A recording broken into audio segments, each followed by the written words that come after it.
தாவீது ஒரு குலாடு தாவீதுக்கு இருந்தது. நிறைய ஆடா கொஞ்சம் ஆடா? அழகா சொல்றான். யார் சொல்றான்? அந்த சகோதரர்கள் சொல்றாங்க கோபத்துல, அந்த கொஞ்சம் ஆடுகளை நீ யார் வசத்தில் விட்டு வந்தாய் அப்படின்னு சொல்லி என்ன பண்றாங்க? கொஞ்சோண்டு ஆடாம் அப்படின்னா என்ன அர்த்தம்? ஒரு 20 ஆடு இல்லைன்னா ஒரு 15-20 ஆடு என்ன பண்ணிருக்கு? Prize got. ஆட்டு மேலையும் கவனமா இருந்தாரு, மேய்ப்பன் மேலையும் கவனமா இருந்தாரு. ஹல்லேலூயா. எப்போ வாய்ப்பு கிடைச்சாலும் ஆண்டவர் அப்படியே துதித்து பாட என்ன பண்றாரு? உண்மையில சொல்றேன், ஆரம்பத்தில் அவருக்கு சிங்காசனம் இல்லை, ஆரம்பத்தில் கல்லு தான் அவருக்கு சிங்காசனமா இருந்தது. கல்லு கூட உங்களுக்கு சிங்காசனமா தெரியும். எப்போ தெரியுங்களா? ஆண்டவரை ஆராதிச்சிங்கன்னா.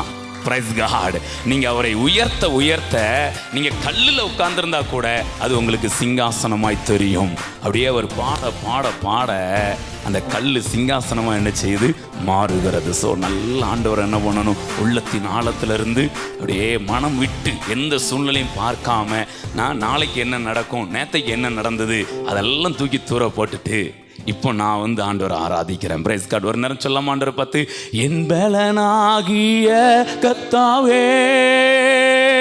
நானும் அன்பு கூறுவே, என் பலனாகிய கர்த்தாவே நானும் அன்பு கூறுவே,